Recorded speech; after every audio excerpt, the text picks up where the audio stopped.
When syncing your grades from Canvas to Pinnacle, make sure to follow these steps. First, you'll open your assignment. You will then go up to your speed grader.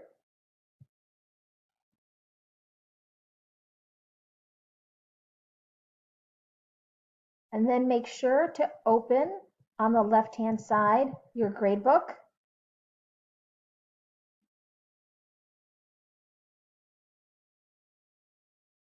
When your gradebook is open, make sure to go where it says Actions, and then you'll have a drop-down menu, and then you need to sync to Pinnacle.